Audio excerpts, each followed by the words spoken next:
E vai começar mais um vídeo pro canal. Deixe seu like e se inscreva no canal para dar uma força pro canal crescer. O negócio é o seguinte, nosso convidado já tá ok. Eu só não vou falar a quantidade de títulos que o homem tem, porque se eu for começar a falar todos os títulos dele, vai comer metade do programa. Então vamos chamar nosso campeoníssimo. Ah, tá aí o Deco. Vamos lá para Indaiatuba, terra do Deco. Grande Deco, é o Benja. Nos ouve bem, Deco? Tudo bem? Fala, Beijo, como é que tá? Beleza? Tudo bem?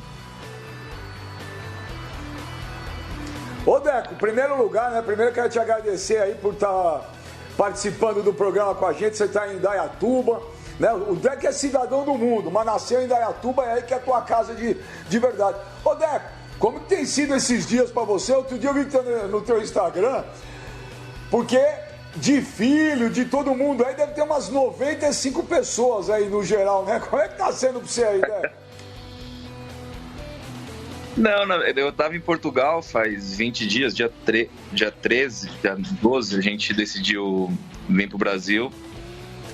Parou o campeonato lá, parou a escola e a gente já sabia, então Indaiatuba, como se falou bem, Porto e Indaiatuba são minha casa, mas aqui a casa tem mais espaço, como a família é grande, a gente acabou estando com meus filhos todos aqui, também tem filhos meus que estão com namorada, então tem meus tios aqui que também estão com a gente, então aqui é tranquilo, Indaiatuba é uma cidade boa, tem meus pais aqui, tem minhas irmãs, então a gente acabou decidindo vir para cá, porque é o lugar onde está a maioria da família, né? Ô, Deco, você lógico, você é brasileiro, mas você é brasileiro / português morando lá. Ô, Deco, pós Jorge Jesus, o futebol brasileiro está sendo muito mais divulgado lá fora, lá em Portugal, no caso, do que era antes? Ou é uma coisa específica só do Flamengo? Não, o futebol brasileiro sempre foi divulgado. Óbvio que em Portugal o campeonato sempre foi, as pessoas veem o campeonato. Com Jesus e com o sucesso que ele está tendo no Flamengo, mudou, né? Ele já era um treinador com sucesso lá, tinha ganho títulos no Benfica, é um treinador conhecido e, claro, o sucesso que ele tem feito no Flamengo aumentou o interesse pelo futebol brasileiro e pelo Flamengo em si também. Mas te surpreendeu esse sucesso dessa forma tão rápido do Jorge Jesus aqui? Não me surpreendeu. Acho que o Flamengo conseguiu se equilibrar, criar uma estrutura capaz de poder trazer um treinador do nível do Jesus. Eu acho que foi um casamento perfeito, um clube organizado nesse momento, podendo ter uma capacidade de trazer jogadores do nível diferente, como já aconteceu com outros clubes no passado, e com um treinador com uma ideia moderna, com uma ideia diferente, mas também podendo desenvolver um trabalho com condições diferentes de alguns clubes, né? Então acho que é um casamento perfeito de um clube que se estruturou, teve paciência, não é fácil, porque é um clube grande, não é fácil no Brasil, mas com um treinador de sucesso e com experiência também. Acho que é um casamento perfeito. Ô, Pascoal, faça a tua pergunta aqui pro nosso querido Deco. Com muito prazer. Deco, é um prazer ter você aqui conosco no Fox Sports. Você foi talvez um dos primeiros a sair do futebol brasileiro com pouca idade, né? Muito novo no futebol brasileiro. Era mais complicado na ssua época, porque tem alguns jogadores saindo também com a mesma idade que você saiu, um pouco mais, um pouco menos, nesse mesmo patamar. Para você, como é que foi? Como é que você imagina? Era mais difícil naquela época do que hoje? Hoje os jogadores têm um acompanhamento melhor, a sua ida para o futebol português muito novo, como é que foi isso? Eu não acho que é mais fácil ou mais difícil, porque tá longe de casa, sendo jovem, nunca é fácil, né? Apesar de hoje ter muito mais mecanismos de comunicação, como agora, a gente está fazendo uma entrevista via Skype, existem outros meios de comunicação, redes sociais, mas para um jovem nunca vai ser fácil, com 18 anos, sair de casa, né, em busca de um sonho fora de casa, principalmente na Europa. O que talvez hoje tem uma estrutura, os clubes são mais estruturados, É uma coisa que já é comum um jogador jovem ir para fora. Os clubes também no Brasil também estão estruturados, então essa comparação do fácil, difícil, ela é sempre complicada, né? São momentos e épocas diferentes. Acho que hoje, talvez eu falei, a estrutura pode ser melhor, mas nunca vai ser fácil um jovem sair de casa e ainda mais muito novo. Sormani, tua pergunta pro Deco, Sormani. Ô Deco, boa tarde, é um prazer falar com você. Eu queria te fazer uma pergunta, ainda voltando ao tema do Jorge Jesus, que o Benja estava colocando. Por que o Jorge Jesus não decolou na Europa? Lógico que em Portugal ele tem uma carreira, tem um nome, tem uma grife grande em Portugal, mas eu estou falando em termos de Europa. Ele poderia ter decolado pela qualidade, pela capacidade, pelo intelectual dele em relação, pelo QI de futebol que ele tem, que a gente sabe que é um QI alto. Por que você acha que isso não aconteceu? Segunda pergunta, qual foi o maior treinador que você teve? Eu acho que primeiro o Jesus deve ter tido convite, sim, mas provavelmente nunca naquilo que ele sonhava ou imaginava. Então, ele estava em Portugal, tinha sucesso, acabou indo para o mundo árabe também. É um treinador que teve muito sucesso, mas acabou chegando num time grande, com mais idade um pouco, mas fez um trabalho fantástico no Benfica, como eu falei. No Braga já tinha feito, nos outros clubes menores, mas acho que isso é relativo. A qualidade do treinador às vezes não é em função do clube que ele treina, mas sim em função do que ele tem disponível e o que ele consegue fazer. Eu acho que ele tem conseguido fazer bons trabalhos, também, como falei, tem tido sorte e de escolher bem os trabalhos, os clubes onde vai treinar. Sobre o melhor treinador é muito difícil falar numa carreira onde eu tive Abel Braga, onde eu tive Mourinho, o próprio Filipão na seleção, tive o Raika no Barcelona, onde foi a época de mais sucesso também, junto com aquela geração nossa. Muricy na minha volta para o Brasil, Ancelotti no Chelsea, que a gente ganhou a Premier League. Então, assim, é difícil escolher um. O próprio Fernando Santos, talvez o Fernando Santos, que foi o meu início no Porto, quando eu cheguei. Hoje é o treinador da seleção, foi muito importante. Escolher um sempre vai ser complicado, mas talvez o Mourinho, no momento que ele estava começando, era um treinador que você aprendeu muito com ele, né? Tinha muita coisa para ensinar, foi um revolucionário naquele tempo. E naquele tempo, sim, foi um Mourinho, pelo menos no que a gente viveu, fantástico e diferente. Mas eu acho que tive a sorte de trabalhar. Eu vi o Beja falando dos títulos. Os títulos acho que tem a ver muito com o grupo onde você está, né? Mas também com os treinadores que você tem. Eu trabalhei com vários do nível muito alto e é por isso talvez que também tenha tido sucesso. O Mano vai te fazer a pergunta, mas só em cima disso aqui rapidinho, Mano. Ô Deco, o Mourinho, aquilo que a gente vê na televisão é um personagem? Ele no dia a dia é totalmente diferente, porque ele passa uma imagem de ser um cara arrogante. E todo mundo que trabalha com ele diz que ele é gente boa pra caramba. Beijo, eu só posso falar da minha experiência, né? A gente não... As pessoas vão com o tempo... Eu peguei o Mourinho no início de carreira, depois joguei contra ele várias vezes no tempo do Chelsea. A gente foi rival há muito tempo, mas sempre sendo amigo. Então, assim, para mim, na minha experiência, sempre foi um treinador amigo, que eu aprendi muito e é um cara fantástico.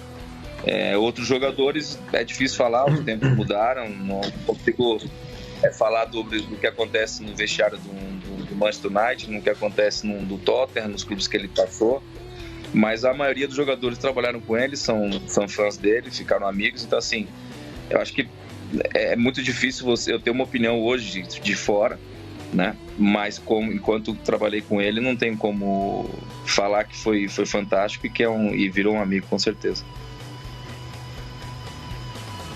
Ô, Mano, faz sua pergunta pro Deco. Aí o Deco ganhou título em tudo que é lugar, só faltou lá no clube lá que ele começou, mas aí jogou pouco, né, mano? Não teve jeito. É verdade, Benja, é verdade. Para quem não se recorda, aí o Deco, quando ele sai do Corinthians, ainda ele vai pro CSA, Aí sim que ele vai para a Europa, ele vai lá para o Benfica, aí ele começa a trajetória dele, depois passa pelo Porto, enfim. Mas, ô Deco, em cima dos treinadores ainda, me causa muita surpresa você, com a qualidade que você sempre demonstrou durante toda a sua carreira, ter se naturalizado o português. Nada contra Portugal, muito pelo contrário. Mas a seleção brasileira te boicotou em algum momento da sua carreira? Porque você sempre foi um cara extremamente inteligente dentro de campo, um cara sempre muito versátil. Você se sentiu, talvez, de alguma forma, boicotado pelos treinadores da seleção, inclusive pelo próprio Filipão, que nunca te convocou no comando da seleção brasileira, mas quando ele foi para a seleção portuguesa, aí sim ele te deu uma oportunidade. O que você pode falar a respeito disso? Boa tarde. Então, na verdade, a questão da naturalização era um direito meu já pelo tempo que eu estava em Portugal. Então, não tinha muita discussão sobre seleção ou não. A seleção era um convite do presidente da federação, o antigo Madail, desde 2000. Havia uma insistência grande da parte dele para que eu jogasse pela seleção. Quando eu tomei a decisão, que foi em 2003, foi antes da contratação do Filipão. Depois da Copa 2002 eu decido jogar pela seleção portuguesa, muito pela minha relação com Portugal e também porque a geração dos jogadores era a geração que eu estava convivendo, os meus amigos, de todo mundo que eu conhecia. Então isso foi o que também me motivou bastante, mas o Filipão depois chegou e convocou os jogadores que estavam disponíveis. Eu também era um disponível para ser convocado. Flavinho, tua pergunta aí pro Deco. Um abraço pro Deco, cuidem-se todos aí na sua casa em Indaiatuba. Ô Deco, você passou na Europa por 3 gigantes, o Porto, o Chelsea e o Barcelona, né? Onde você acabou conquistando tantos títulos e tal. Veio pro Fluminense, foi campeão brasileiro, bicampeão brasileiro e viveu uma fase áurea do Fluminense. O Fluminense era o time rico do Brasil. O que você acha que aconteceu com o Fluminense para chegar à situação em que está agora? Depois de ter vivido esse momento de muita prosperidade, de fartura, você vindo desses clubes muito fortes, sabendo como se trabalha nesses clubes fortes, e aí a gente vê o Fluminense hoje praticamente jogado nas cordas, né? Como é que você acha que aconteceu nesse tempo todo? Assim, é difícil opinar dentro do dia a dia. Eu tenho uma visão como gente do futebol, como até torcedor. O que faltou no Fluminense foi estratégia, né? Falta de visão, falta de uma visão a longo prazo, a médio e a longo prazo, principalmente no momento em que você tinha um patrocinador muito forte, mas talvez o clube não criar as bases para poder ser autossuficiente, né? Eu acho que viveu muito num tempo de ilusão. Ele poderia ter um fim, mas faltou uma estratégia mais a longo prazo e talvez de uma forma mais responsável em alguns momentos também. Ô Deco, você viu o Messi nascer no Barcelona, você viu ele nascer lá, você viu ele molequinho, e você jogou com o Ronaldinho Gaúcho, né? Quem você acha que foi mais incrível? O Ronaldinho, talvez, naqueles 2, 3 anos de Barcelona, é uma coisa surreal. Eu até acho que se ele tivesse continuado nessa pegada, não sei não, hein? Não sei não se ele não ia se tornar o segundo maior da história, jogador. E o Messi tá aí fazendo chover. Quem pra você é mais genial? E você que viu os dois ali, jogou com os dois, né? Cristiano Ronaldo também.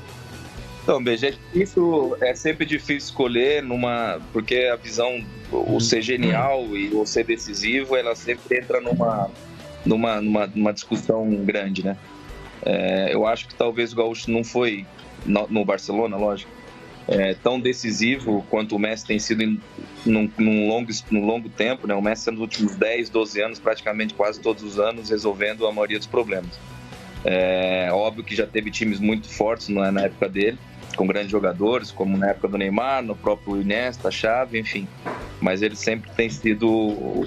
É muito difícil estar tanto tempo quanto ele e o próprio Cristiano no alto nível.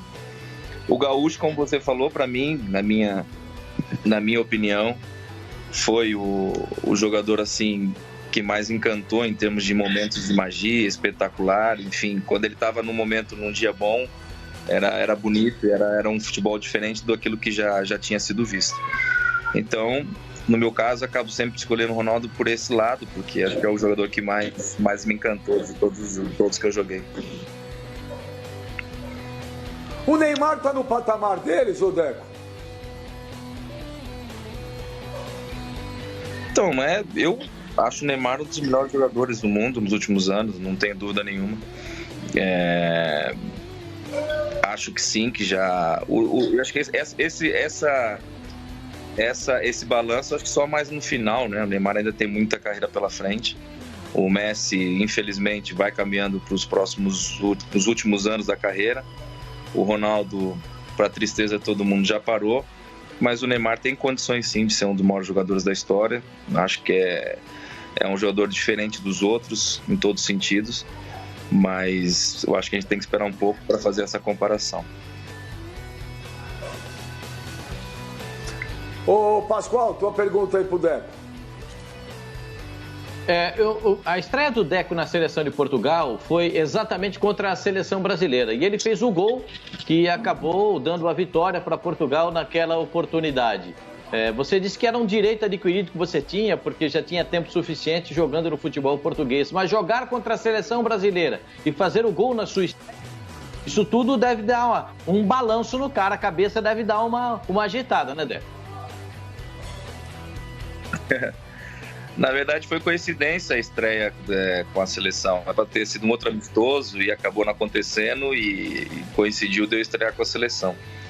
Eu cheguei a jogar outras vezes contra a seleção brasileira e lógico que não tem como, sempre foi diferente para mim. A sensação era completamente diferente que jogar com qualquer outra seleção, não tem dúvida. Fala, mano.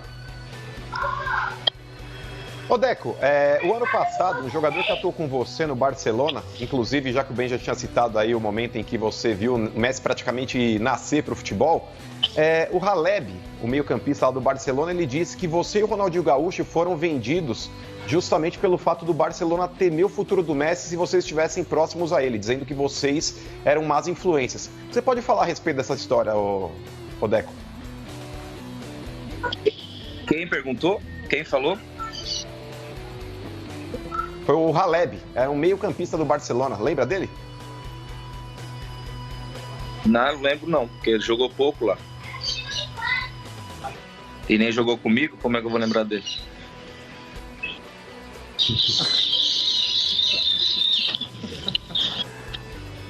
E aí, mano? Não, mas o Deco, ele deu uma declaração aí dizendo que você e o Ronaldinho foram vendidos em 2008, justamente porque a diretoria do Barcelona tinha esse temor aí, que vocês, teoricamente, eram más influências pro Messi, que estava praticamente começando no futebol. Você tem algum recado para dar para ele?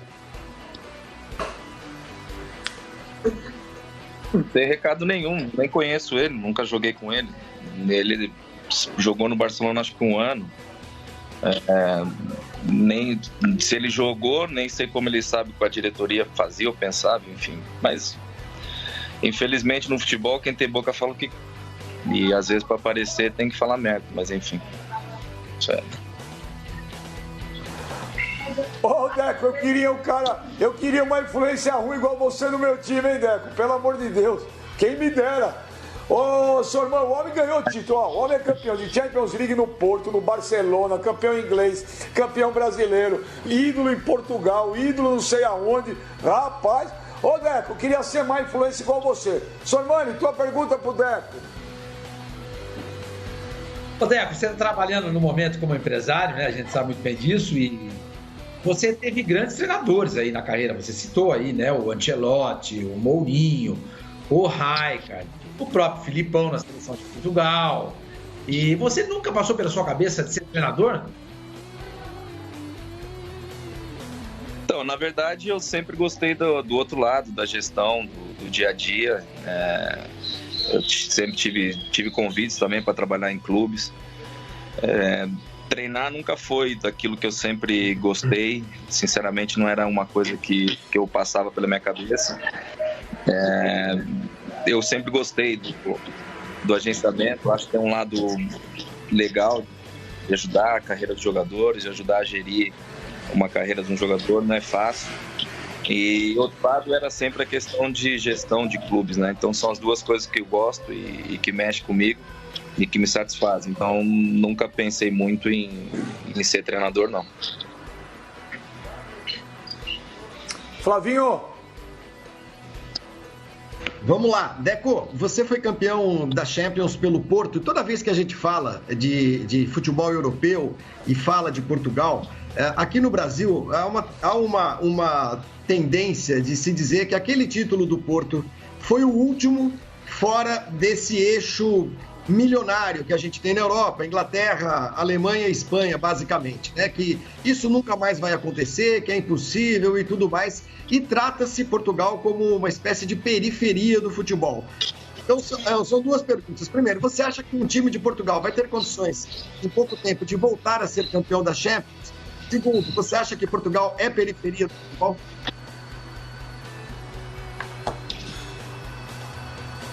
Eu não consegui ouvir a pergunta direito, desculpa.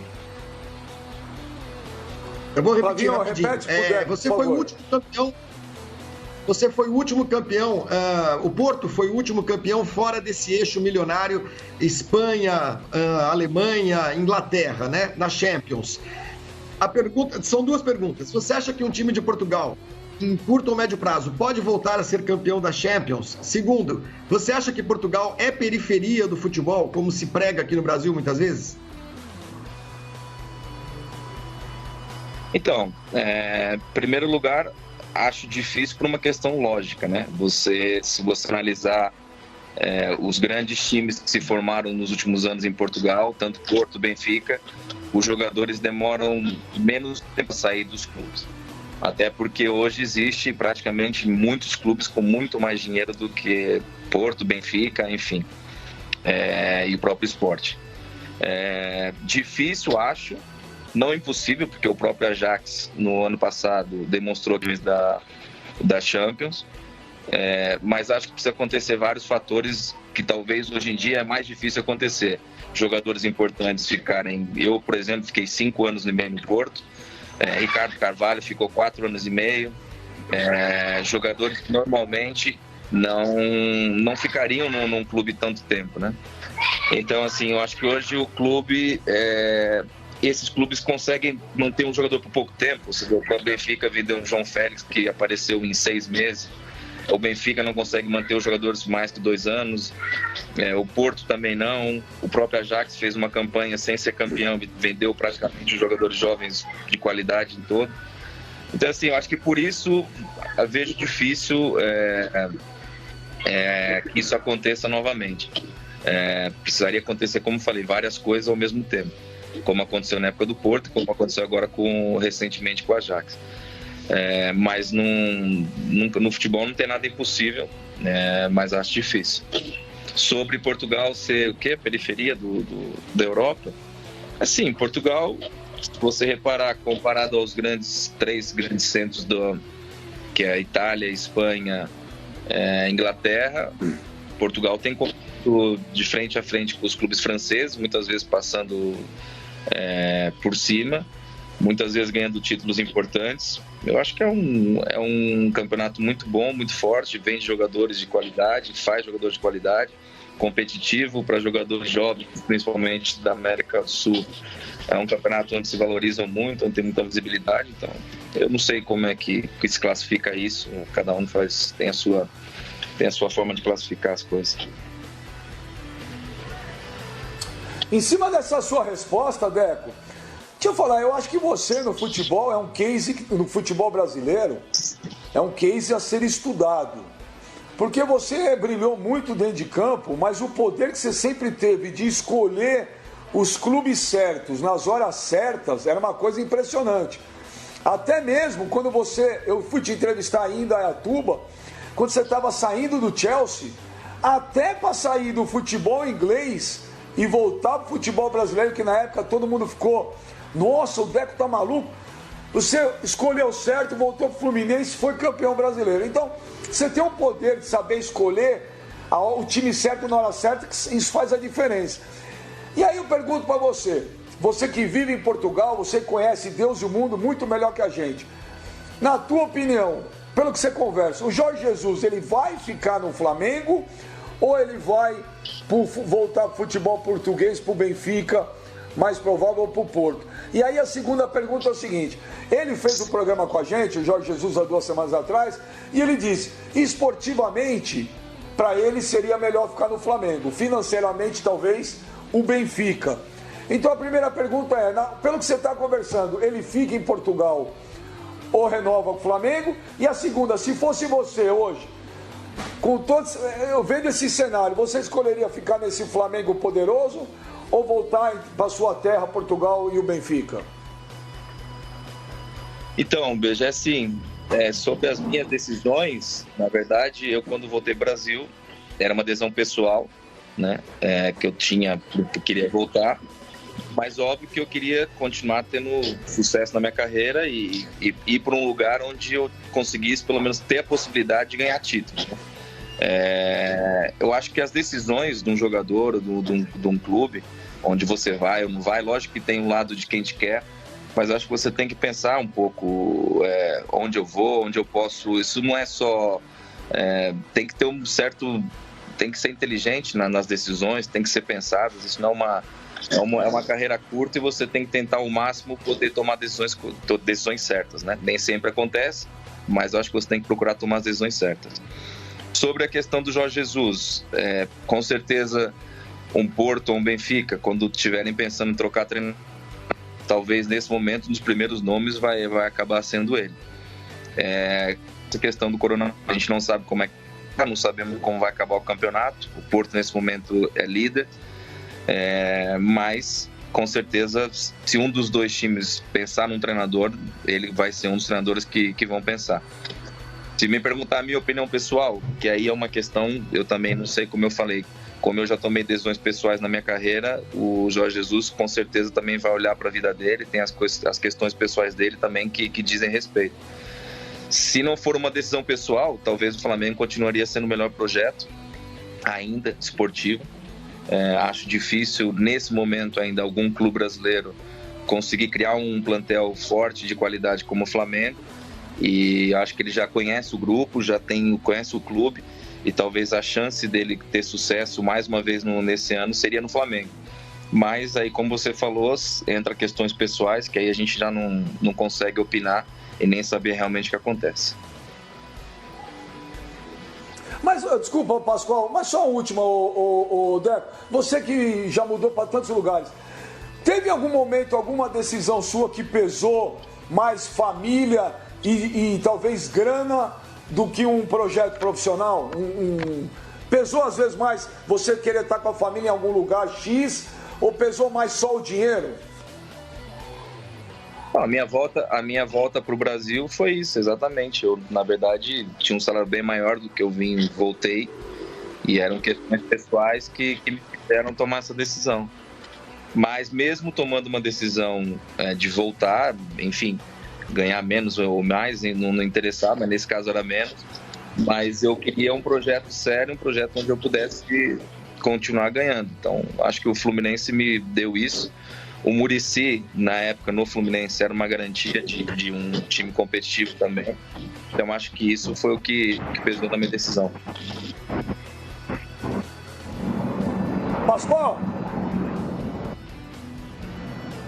Vamos lá, Deco. É o seguinte, ainda em cima desse assunto do Jorge Jesus, do futebol, porque ele está aqui no Brasil com um sucesso tremendo, com uma situação realmente muito consolidada no Flamengo. Especula-se até que o Flamengo possa pagar 5 milhões de euros por ano para ele seguir sendo treinador do Flamengo.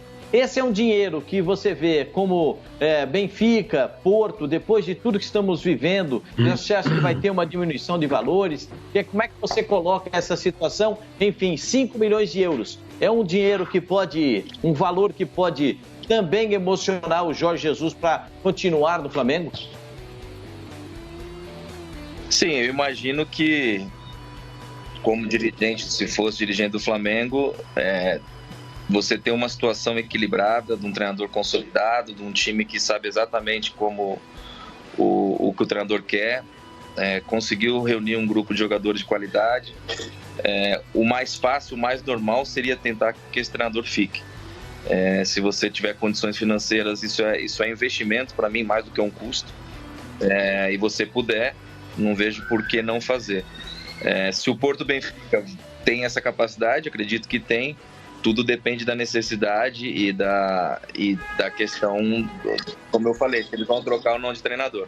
O que vai acontecer em Portugal é uma decisão ainda, até por causa da Liga dos Campeões, ninguém sabe quem vai ou não vai, e isso também tem impacto grande na questão financeira. Mas se fosse uma decisão minha, se eu tivesse um treinador onde eu sinto que ele tem capacidade de dar resultado, trazer resultado esportivo, não tem por que você não fazer um esforço financeiro. Sormani. Ô Deco, o Gesualdo é o técnico do Santos, o Gesualdo Ferreira. Acho que você não chegou a trabalhar com ele ou não? A pergunta primeira é essa. Segunda, muita gente criticou a contratação do Gesualdo do Santos aqui no Brasil, dizendo que ela já era um treinador aposentado, que estava trabalhando como comentarista. Como é que você vê essas críticas? E segundo, aonde você situa o Gesualdo Ferreira nesse patamar aí, nessa prateleira, dos grandes treinadores portugueses? Então, primeiro que acho que a informação ela tem que ser mais apurada e ela tem que ser mais realista, né? O Gesualdo estava trabalhando como coordenador técnico, eu acho, no clube do Xavi, ou como a dirigente. Ele era o treinador que foi campeão no time do Xavi, e o Xavi, quando assumiu, aliás, o Xavi era treinado por ele. Foi um treinador que teve muito sucesso em Portugal, ganhou coisas com o Porto, com o Braga, um treinador que já tem bastante experiência, e também um treinador, quando se ficar um ano sem trabalhar, não quer dizer que ele não está desatualizado, né? Se fosse o Guardiola que fizesse um ano sabático, todo mundo ia dizer que foi estudar. Então, acho que um treinador, quanto mais os anos passam, mais experiência ele tem, mais capacidade ele tem. Não é defendendo o Gesualdo, mas acho que o Gesualdo é um treinador como todos os outros treinadores que temos no Brasil, com experiência e com capacidade. Eu acho que a idade não entra em causa aqui. E nesse caso, acho que a questão dele trabalhando como comentarista, que acho que até um ano atrás ele trabalhava como treinador. Flavinho. Ainda sobre isso, sobre técnicos, Odeco, a gente teve no ano passado muito sucesso do Jorge Jesus, um português, do Jorge Sampaoli, um argentino, e isso gerou uma onda de contratações de técnicos estrangeiros aqui no Brasil. Alguns já voltaram, alguns já não deram certo, né? Como é que você vê essa situação? Você que trabalhou com alguns dos maiores do mundo, trabalhou com técnicos brasileiros também, como é que você vê essa onda de técnicos estrangeiros aqui no Brasil? Isso demonstra bastante desconhecimento dos dirigentes também, né? Porque eu acho que o treinador ele não tem nacionalidade, ele tem capacidade, ele tem uma filosofia que se enquadra dentro do clube, dentro de um time, do plantel. Então, assim, tudo é onda, como você mesmo falou. A gente tem grandes treinadores no Brasil, também tem grandes treinadores estrangeiros. O Renato é um exemplo, talvez, dos últimos anos de um grande treinador. O Abel ganhou muitos anos, teve treinadores jovens que apareceram. O fato do Jorge Jesus ter tido sucesso, ele tem que ser estudado como um todo, não como a pessoa. Ele é um grande treinador, independente de ganhar ou não. Para mim, sempre foi um grande treinador em Portugal. Veio para um clube que estava num momento muito bom para poder ter um treinador com a característica dele. Então, acho que, como eu falei, é um casamento perfeito, mas essa onda sempre, às vezes, demonstra um pouquinho de falta do porquê eu estou contratando esse treinador ou aquele, né? Você tem que, talvez, ter uma ideia do porquê contratar, porque quando você não tem ideia do porquê está contratando, às vezes nem tem ideia do porquê está despedindo, e isso acontece muito. É verdade. Fala, mano. Odeco, você teve aí o privilégio de ser comandado por diversos treinadores aí com muita qualidade. Inclusive você nomeou vários aqui. Mas, por exemplo, o Filipão, cara, o Filipão ele foi campeão do mundo pela seleção brasileira em 2002, depois ele troca a seleção brasileira, ele vai dirigir a seleção portuguesa, também teve ali um sucesso, foi responsável talvez pela ascensão da carreira do Cristiano Ronaldo, e aí ele vai parar no Chelsea, cara, em 2008, onde você estava também. O que aconteceu com o Filipão naquela trajetória dele pelo Chelsea, cara? Porque era um treinador aí que vinha em um excelente momento e lá no Chelsea ele praticamente estagnou e deu um tiro no pé. Ele foi sabotado ou queimado pelo elenco, Deco? Não foi sabotado. Acho que o Filipão chegou numa realidade diferente, um campeonato e um clube diferente. Talvez o Chelsea, historicamente, é o único clube inglês, se a gente parar para pensar, que tem o histórico de demissão de técnicos mais fora do normal do que os clubes ingleses. Foi o primeiro, talvez um dos primeiros clubes a ter um dono, onde esse dono começou principalmente com o Filipão a tomar decisões, não só consultando o diretor de futebol, que na época era o Peter Kenyon, e começar a tomar decisões por ele próprio. Se você analisar o histórico do Chelsea, é um clube que tem muitos treinadores, e o Filipão foi talvez o primeiro dessa onda de decisões do dono do clube. O sucesso dos treinadores é sempre relativo, porque você nunca vai... É uma questão óbvia, né? Você, para mudar alguma coisa, vai ser sempre o treinador. O Filipão, quando foi despedido, a gente já estava em segundo ou terceiro, mas tinha feito um arranque de temporada muito boa. Depois teve algumas lesões que impediram de ter o time todo completo. Mas, enfim, chegou outro treinador e a gente acabou nesse ano não ganhando o campeonato igual. Então, acho que é fazer essa análise de um treinador de tomada de decisões. Eu, se fosse ele na época, teria tomado a mesma decisão. Ainda mais quando aparece um clube como o Chelsea, você fala não, seria difícil. Ô Deco, o pessoal pergunta pra você quem foi o melhor treinador ou jogador, mas aí é o seguinte, há uns 10 anos atrás você me deu uma entrevista na época que foi assim uma coisa incrível, e você contou uma história na época que eu achei fantástica e que eu uso até hoje. Quando a gente começa a discutir, quando o jogador quer sair do clube, eu quero ir embora, eu quero ir embora. E você contou uma história de uma conversa que você teve no Chelsea, justamente para ir para o Fluminense, com o Abramovich, não é? Que você tinha alegado com que era um braço direito dele, a Marina, se eu não me engano, me corrija se eu estiver errado, e parece que você teve um contato direto, né? Porque é difícil as pessoas terem acesso ao Abramovich. E ele teria falado para você seco, paga e tchau. Foi isso, Deco? Você lembra dessa história? Não, na verdade a história era, eu queria voltar para o Fluminense não tinha condições de pagar a transferência, porque o Chelsea, quando eu saí do Barcelona, acho que pagou 10 ou 12 milhões na época, mesmo já com 31, 32 anos. E então a justificativa era, claro, o Ancelotti não queria deixar eu sair, então, e eles muito menos a custo zero, né? Então ninguém conseguia falar com nenhum diretor, tomava nenhuma decisão.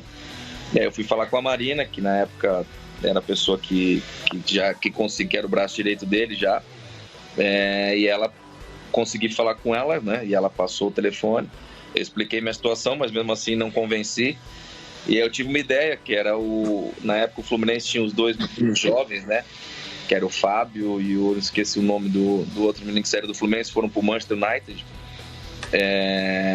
E eles vieram da Rafael. Da base. Rafael. E eles eram da base do Rafael. Era da base do Fluminense.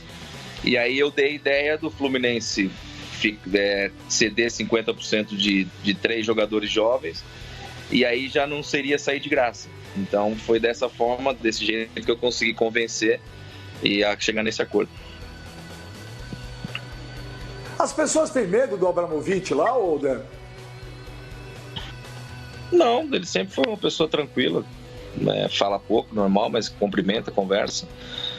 Já não sei como é hoje, né? No meu tempo, a relação ele vinha poucas vezes no clube, mas principalmente nos jogos, sempre. Já cheguei a encontrar depois, já fui em Londres ver jogos algumas vezes, já encontrei com ele, enfim. Ô Deco, a última rodada, cada um faz a última pergunta para te liberar aí. Pascoal, a última pergunta saideira pro Deco. Bom, o Deco, no meio de toda essa situação vivida com o coronavírus, não só no Brasil, na Europa, uma situação muito delicada, alguns clubes com redução de salário, alguns clubes conversando com jogadores, outros impondo uma situação, vivendo essa situação, transportando isso para o Brasil, onde a gente tem pelo menos, vou dizer para você, 5, 6, 7 clubes no máximo no Brasil que pagam em dia. É factível uma situação dessa, sabendo a natureza do jogador brasileiro, das dificuldades dos times pequenos, Série D, Série C, Série B, Série A, porque muitos da Série A também não pagam em dia. Enfim, é que ter situação vivida hoje no futebol brasileiro, sabendo o que aconteceu na Europa. Então, eu acho que a gente, como talvez nunca até pela idade, nunca vivi, nem eu acho que nós não vivemos nos últimos tempos nada parecido, né? Então acho que é um momento onde todo mundo tem que ter um pouco de equilíbrio. É um momento como a gente tem que pensar no próximo, não tem o que fazer, a gente depende um do outro. E acho que é um momento para zero oportunismo, né? Eu acho que você ser oportunista num momento desse, num momento tão sério, tão delicado, acho que é desumano. Se você realmente não pode pagar porque você não vai deixar de receitas, porque a sua receita vai reduzir drasticamente, você tem sérios problemas, acho que sim, os jogadores têm que ser parte disso, como os dirigentes, como todo mundo, até para que funcionários onde tenham menos condições possam estar recebendo salário, enfim. Aqueles que são oportunistas, como eu falei, e estão aproveitando o momento para tirar proveito, seja de que situação for, seja no futebol ou em outra área, como eu falei, é meio inqualificável esse tipo de gente, mas a gente tem gente assim na sociedade, tem gente assim no futebol, tem gente assim na política, tem gente assim em todo lugar. Não acredito, não sou eu que dá opinião sobre o que fazer, mas eu acho que as pessoas têm que ser sensatas, têm que ser honestas e não oportunistas. Se isso acontecer, as decisões vão ser decisões corretas e tentar ser mais equilibradas possíveis para que nenhuma das partes sejam prejudicadas. Ô Deco, olha aqui, ó, o Twitter, ó, torcedor do Fluminense, Yuri Papazian. Ô Benja, transmite essa mensagem aí pro Deco. Obrigado, Mago, por toda a sua garra, gratidão, respeito e lealdade com a nossa armadura tricolor. Torcedor do Fluminense tá chorando aqui no Twitter, viu, Deco? Cara, o Fluminense como eu falei, é um caso de paixão, né? Nunca imaginei, como sabe, eu nasci numa família corintiana. Fui corintiano desde pequeno. Lógico, quando o futebol começa a entrar na tua vida, você começa a ver as coisas de uma outra forma. Mas eu tive sorte, como eu falei, eu passei bastante tempo nos clubes, né? Então a minha relação com a maioria dos clubes foi uma relação muito forte. Com o Fluminense, então, foi fantástico. Acho que tudo que eu vivi foi espetacular, né? Tive momentos tristes, momentos felizes, mas em todo momento eu senti um carinho enorme do torcedor do Fluminense. Eu também, como eu falei, eu fui sempre o mais honesto, o mais sincero possível. Tentei dar o meu melhor e eu acho que foi, como eu falei, tive sorte de ter uma torcida que entendeu isso e me respeitou até hoje, me respeita. Então, como eu falei, eu sou tricolor, não tem como não torcer pelo Fluminense, não tem como não sentir as dificuldades do clube. E como torcedor que sou, quero que o Fluminense volte a ter, desejo sorte ao Mário, o próprio Celso Barros, que ainda está na direção, que consigam trazer o equilíbrio para o Fluminense outra vez. E nunca rolou do Corinthians se tentar te trazer de volta? Na época, sim. Mas, como eu falei, eu acho que teve duas coisas que foram diferentes na época para eu voltar. Uma era o Muricy, que era uma garantia de um treinador de sucesso. E a segunda era a forma como o Fluminense e o Orcades na época e o próprio Celso Barros, que foi o que fez realmente, que forçou, foram até lá, buscaram. Acho que isso mexeu comigo também. E os jogadores que tinham, né? Acho que isso também era garantia. Sormani, vamos lá para a saideira aí, a última pergunta para o nosso querido Deco. Ô Deco, eu estava dando observar aí no futebol, já há um momento, a gente pega treinadores como o Guardiola, o Klopp, o Julian Nagel, o Erik ten Hag, que é do Ajax, que trabalhou com o Guardiola no Bayern de Munique. Esses treinadores têm um conceito de futebol, uma ideia de futebol diferente do Mourinho.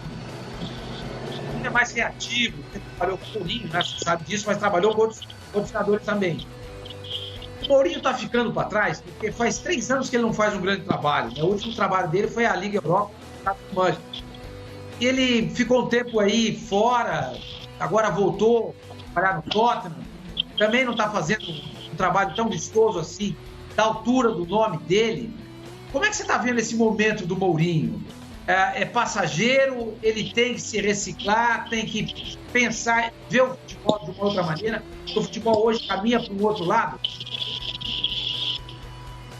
Então, o Mourinho também já trabalhou em muitos grandes clubes, né? Acho que já fica difícil você voltar e fazer o mesmo trabalho nos mesmos clubes. Acho que ele já repetiu o Chelsea, né?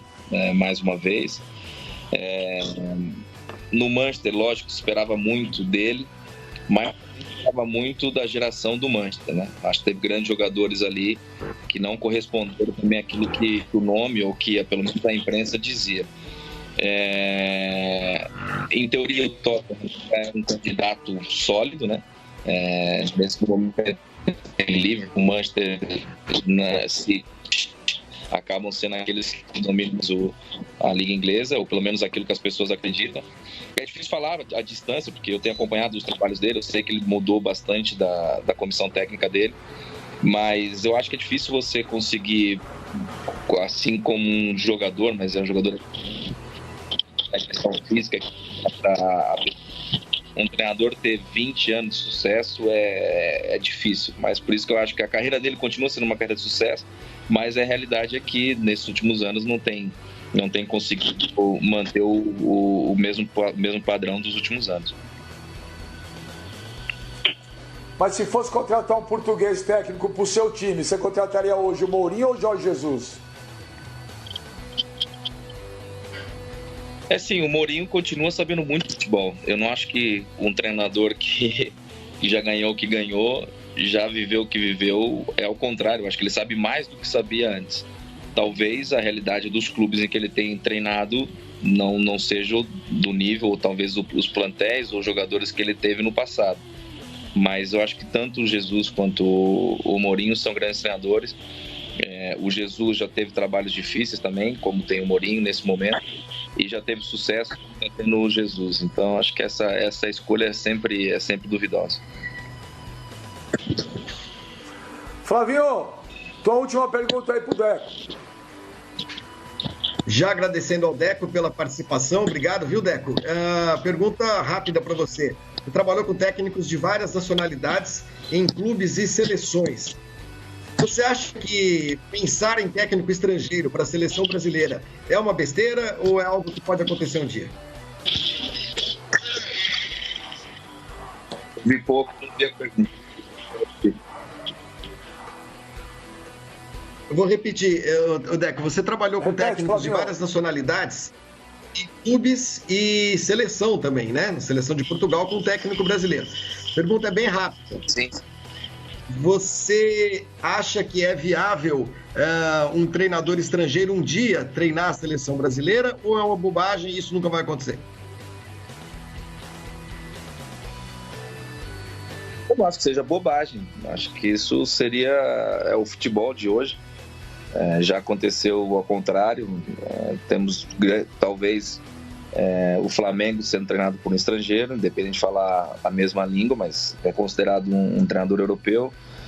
Grandes clubes tradicionais já foram treinados por estrangeiros, grandes treinadores brasileiros já treinaram grandes clubes também do mundo, e seleções. Então acho que isso é o futebol, é o mundo de futebol de hoje. Não vejo onde isso poderia ser um problema. Sempre vai existir uma resistência, mas acho que isso não seria um problema, não. Por isso que eu falei, acho que não é se ele é estrangeiro, não, depende da qualidade do treinador. Acho que esse é o primeiro critério para se analisar. Vamos lá. Mano, a última Ô, Deco, pergunta aí pro Deco. hoje talvez o jogador... Ok. Hoje o jogador talvez mais fantástico da história do futebol, pelo menos as pessoas têm encarado dessa forma, é o Messi. É o cara mais genial. Você, naquela época do Barcelona, viu o cara nascer. Você poderia contar pra gente aquela história no dia que você acabou ligando pra pedir o ingresso pro Messi?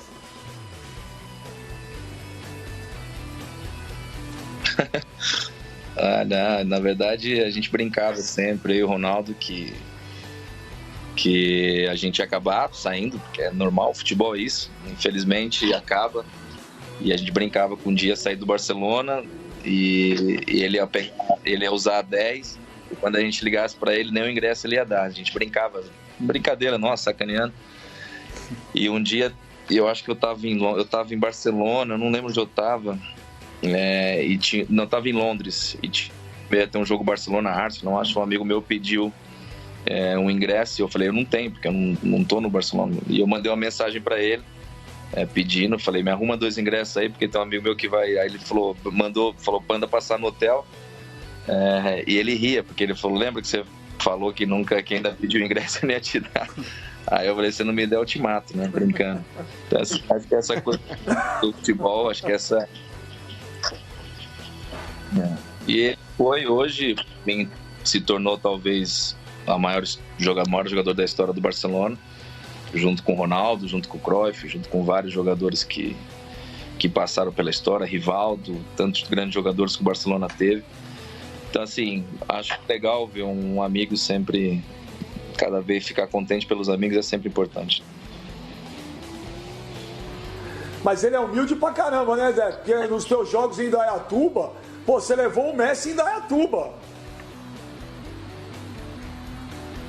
É verdade, até outro dia a gente tem um grupo de amigos até que mandaram umas fotos desse tempo, eu nem lembrava, tinha algumas que eu não tinha, e ele vem da Indaiatuba. Indaiatuba é famosa, né, Benja? Indaiatuba. Deixa eu te falar, ele bateu um churras aí em Indaiatuba ou não? Rolou um pagode, um samba e um churras com o Messi? Aqui em casa sempre, depois teve uma festa, mas aqui em casa foi o aquecimento. Deco, queria agradecer a tua participação, legal pra caramba. Obrigado, um grande abraço. E a saideira mesmo, Deco, se tivesse que escolher qual foi o melhor time, tecnicamente, que você jogou na vida, qual foi, Deco? Difícil falar, mas acho que do Barcelona era muito, tecnicamente falando, era muito forte, né? Deco, um abração, velho. Obrigado aí, boa quarentena aí. Tudo de bom pra você e pra família, velho. Valeu. Tá aí o Deco, rapaz. E é isso, galera. Esse aqui foi mais um vídeo. Deixe seu like e se inscreva no canal.